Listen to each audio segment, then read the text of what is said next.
On today's show, we celebrate MLK Jr. and hear original poetry from Ed Gaudet and Sheila Lynch-Benttinen. And if you're looking to learn or just have some fun, we'll also be talking about classes, programs, and upcoming things to do in Plymouth, Pembroke, Kingston, and Duxbury. We're glad you're here. Let's get started.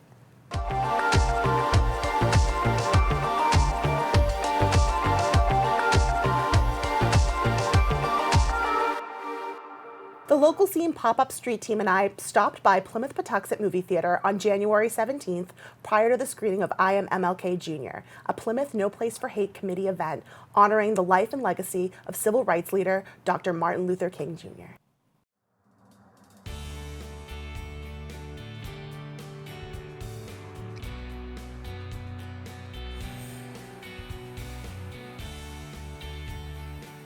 Hi, we're here at Plymouth Cinema at Plymouth Patuxent Museums for a showing of I Am MLK Jr., an event hosted by Plymouth No Place for Hate as part of their Celebrate Dr. MLK Jr. weekend.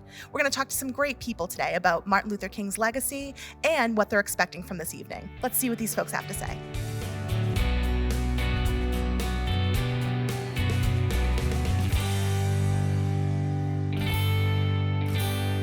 I'm with Peter, the co-chair for No Place for Hate.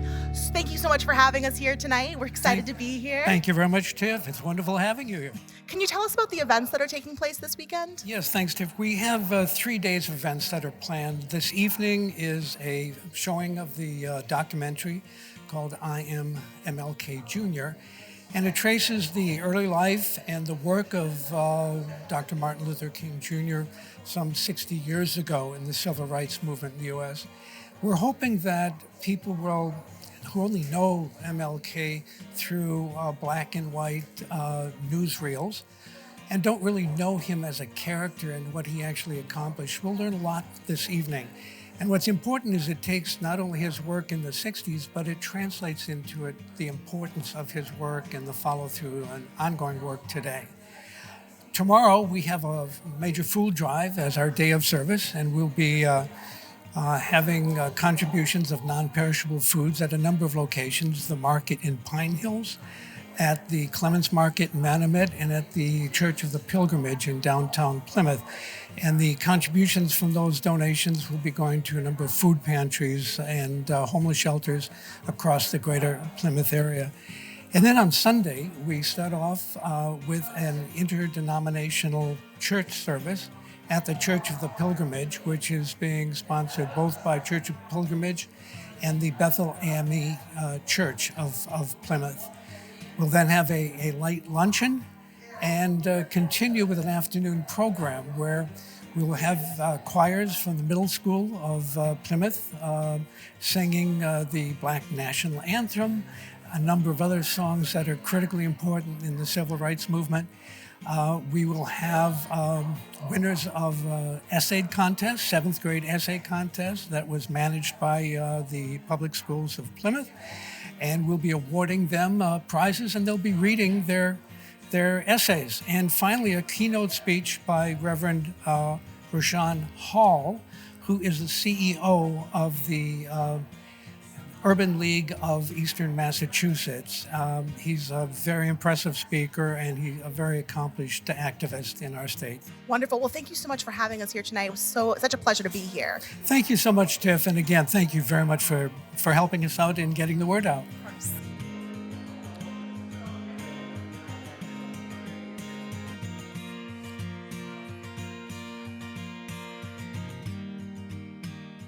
John, the co-chair for No Place for Hate. Thank you for having us here tonight. It's such a pleasure. Can I ask you, why is it important to have events like this in the community? Well, the specific event, MLK has been gone over 50 years, and it's important that the things he worked for, the principles he lived his life and died for, be kept alive. I know a lot of the schools are still teaching it, but it's got to be taught forever, not just about nonviolence, but looking out for those who don't have a voice. My favorite MLK quote, if you want to hear it, is, "Life's most persistent and urgent question is, what are you doing for others?" Beautiful. Simple as that. Exactly. How is it important to keep Martin Luther King's legacy alive? Why is it?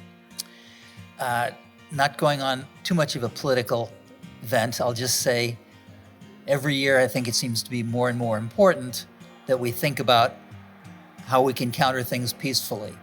Everything's becoming more violent, and this is perhaps is a voice opposing that, that's saying, through really listening to each other and maybe really considering another's point of view, that's a path towards accomplishing something.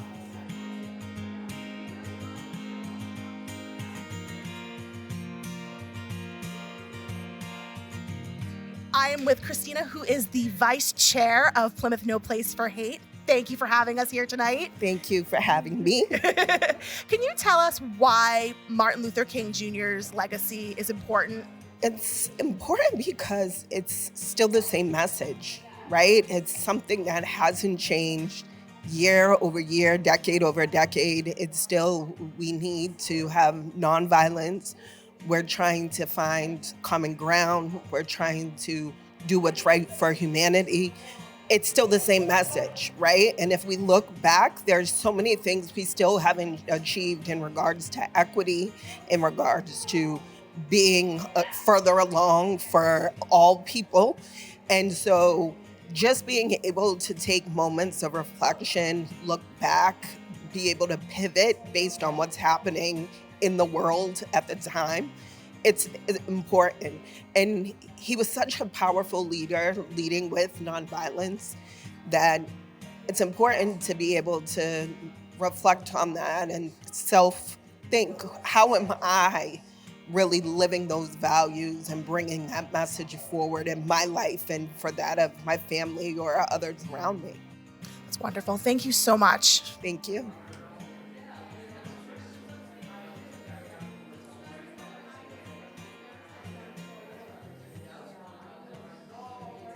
I'm with Sarah, who's the student representative for No Place for Hate. Thank you for having us here tonight. Can you talk about your role within the organization? Yeah, I am Sarah Engel. I am the student liaison for Plymouth North High School. And so I basically communicate between the school and No Place for Hate and the different clubs that are in it, including the Equity and Justice Club, because we kind of work together with the No Place for Hate. Very nice. Why is it important to keep Martin Luther King Jr.'s legacy alive? It's important because he was a very influential civil rights leader, and he made a lot of good advances for the African American community, and that's a good thing. And I feel like people should learn how to peacefully protest like him and be a good leader and not be afraid to stand up for what's right. And as I think about King, you all can help me with this. That's supposed to be normally one of the most discriminated, or when it's released people of color or trophies coming together. I'm with Reverend Clark. Reverend, so nice to see you this evening. Same here, Tiffany. Can I ask you, why is it important to keep Martin Luther King Jr.'s legacy alive? Well, the heritage, basically. It's history of sacrifice first, for the younger people as well. So the younger people, our understanding is that they don't know what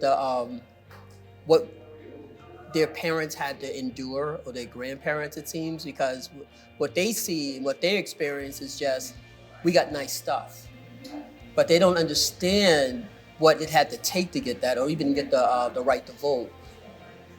And even some of the young people, they wonder why we have to talk about slavery. I don't want to talk about slavery. Things are good. But things aren't really as good as they perceive to be, because we're still fighting to get the free and fair elections, right? So, but it's very important to me that where much is given, much is expected. So I've been given much. I've been given a lot of freedoms. And I want some other people to experience those same freedoms that I have. And that's why it's really important. But his legacy is not, it has not only touched America, but it's touched the world, right? And through nonviolence. And I think that's really what hits my heart, is the nonviolence part. It's like you can get angry, but he may have some self-control in the midst of someone spitting and hitting you. And he was able to get a lot of work done, a lot of good things, and with people not just looking like me. So that's why it's really important to say, yeah, this can be done, but knowing, also understanding, you have to have great discipline, And you have to have purpose. And I find purpose in this. Well, wonderfully said. Thank you so much. It was such a pleasure to meet you this evening. Thank you so much. What a special night. We want to thank Plymouth No Place for Hate and Plymouth Patuxent Museums for having us this evening. Make sure to check out our socials for where we're popping up next. From all of us at the local scene, we thank you for watching. We'll see you next time. The sun, the earth, and the moon are galactic collaborators on our earthly tides and seasons. They have a system down, and Blake Planetarium invites you to learn more about it on Tuesday, March 11th. Coyote's trip from the earth to the moon to the sun is a fast-paced, family-friendly, full-dome film starring Coyote, a character adapted from Native American oral traditions who has curiosity but misconceptions about how our planet interacts with its moon and star. His humorous confusion makes for a fun journey as Native American stories are told throughout the show to help contrast myths from science. The event starts at 6:30 p.m. and will also feature a live presentation about the current night skies. Tickets are only $7 per person and are sold only online. There will be none available at the door. Visit the Planetarium's Eventbrite page to purchase. Looking to fill all that space your spring cleaning has cleared out, or just to find some unique and fun gift items for friends and family? On Saturday, March 15th, the Kingston collection will be abloom with over 100 vendors for you to shop at the Spring Sip and Stroll. From noon to 4 p.m., celebrate the coming of warmer days strolling through this bouquet of gift-giving opportunities while sipping on an enjoyable afternoon cocktail crafted by the bartending service of New England. There will be food trucks, free shopping bags, and face painting for the kids. Admission for the spring shopping fling is free and all are welcome. Derived from the Greek word ekphrasis, meaning description or interpretation, ekphrastic poetry celebrates, describes, and responds to a work of art. Next up, we head to the Plymouth Center for the Arts, where poet Ed Gaudet reads his original ekphrastic poem.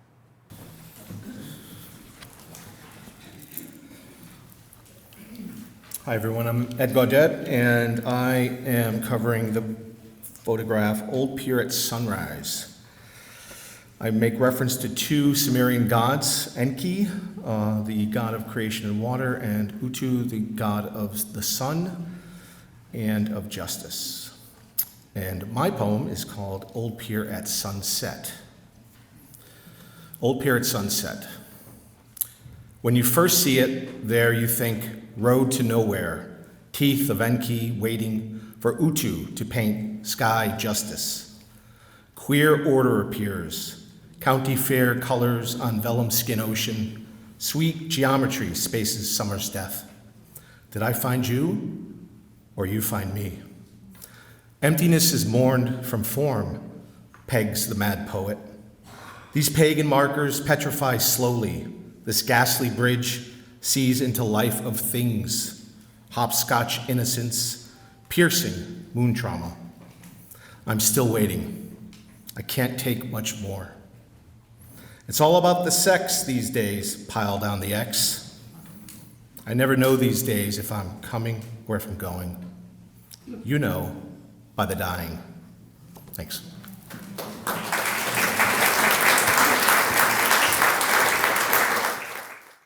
We may still be in snowflake season, but there are rainbows on the horizon. Plymouth Pride planning is ramping up. Every fourth Wednesday of the month, Plymouth Pride holds planning meetings at the Plymouth Public Library. This meeting is open to the public and all are welcome to attend and share ideas. Self-defense classes, holiday potlucks, team builds for Habitat for Humanity, gatherings for LGBTQ+ families, hikes, and social mixers. This is just a partial list of the LGBTQ+ centered events Plymouth Pride has hosted for the community. A good team of people will ensure that their events keep going strong.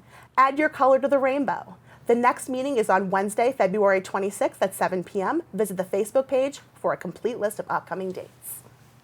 The mother of American modernism, Georgia O'Keeffe was the first woman to be given a one-woman art show at the New York Museum of Modern Art in 1946.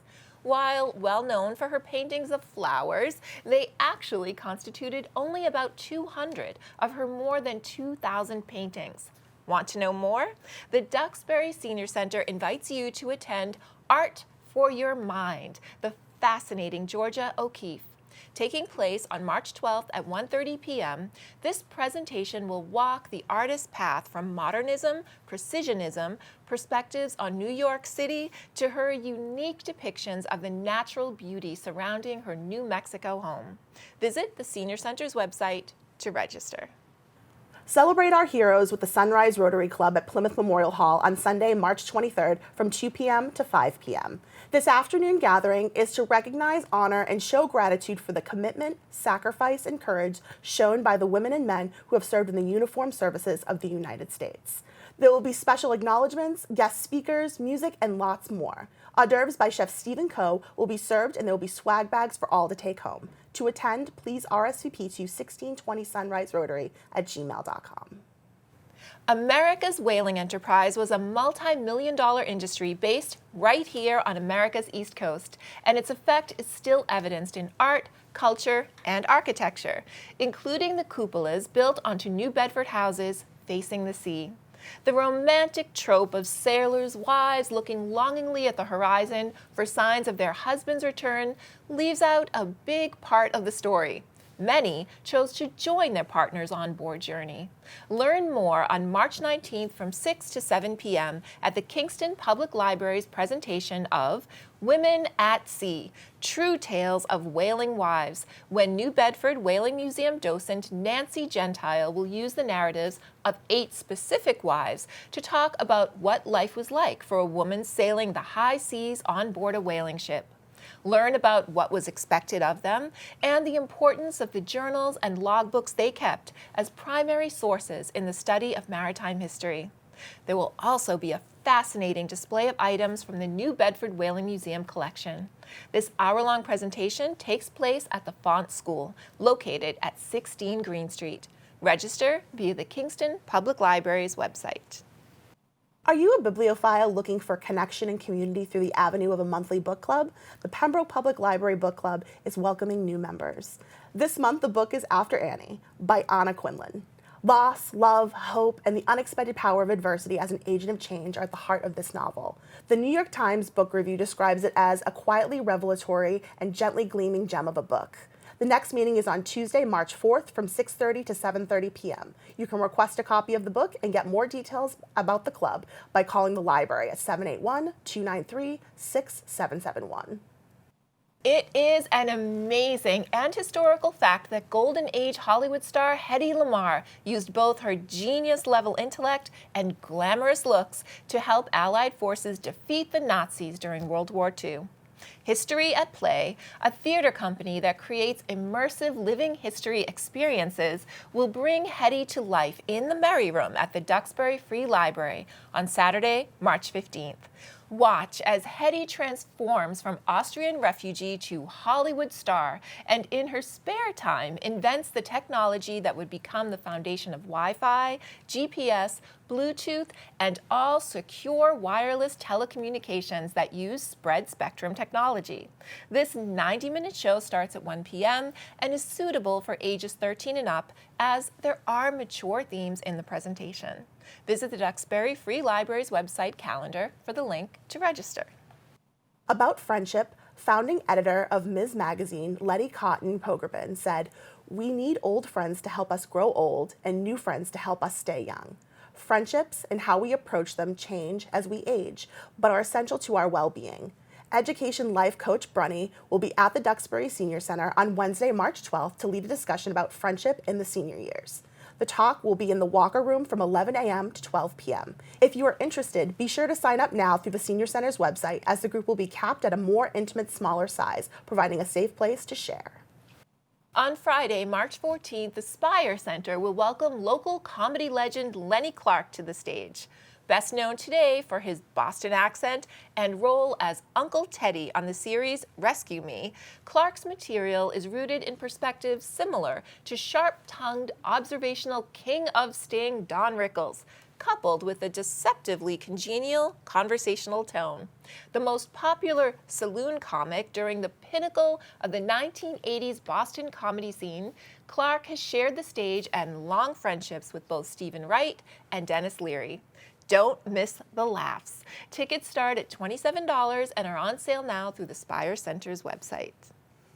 Next up is Sheila Lynch-Benttinen in a reading of her original work. That was beautiful, Bill.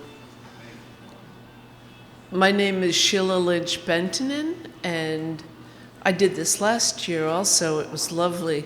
And I explained that I know both the owners, Michelle and Katie, and their kids grew up with my kid. And so I've known them for 20 years, and our kids are now 22. And I have two really silly poems about Uwe Weinbar and one real poem. The first one, Uwe Weinbar ditty. To help your love along, drink wine while you sing a love song. What could possibly go wrong?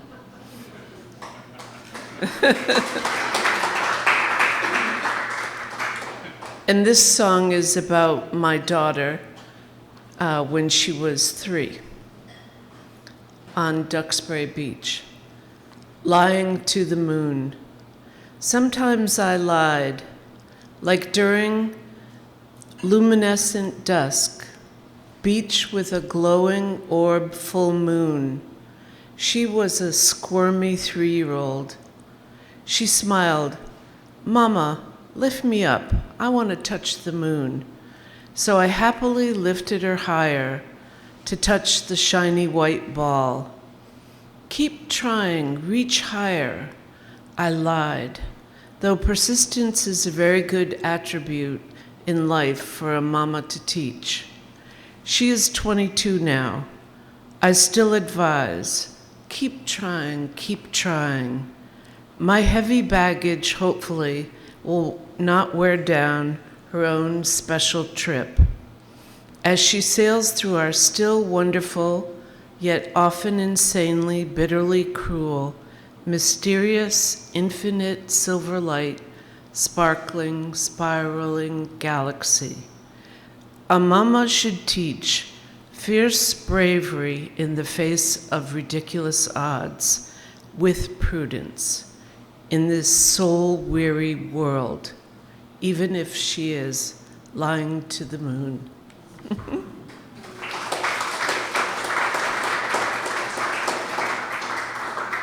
And this is my next totally silly Uwe Weinbar.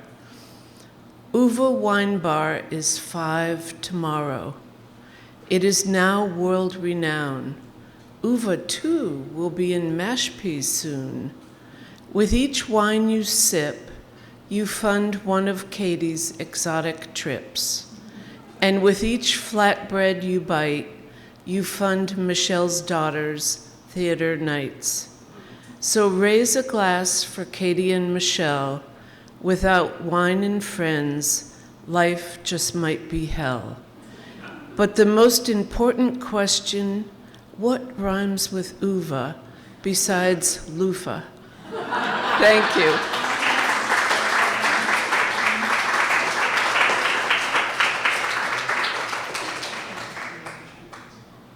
And that, my friends, wraps this episode of The Local Scene this week. Thank you for watching. If you live or work in Plymouth, Pembroke, Kingston, or Duxbury and would like to have your own show or podcast, you should. Email community@thelocalscene.media to find out about our free production services and training for community members. And if you have a story or event you'd like people to know about, email us at story@thelocalscene.media. We thank our patrons, Tiny & Sons, Quintal Brothers, and Squinny's Pizza for supporting our mission of community in action through media. We'll be back next week with more of what's good and good to know in our area. Until then, we'll see you on The Local Scene.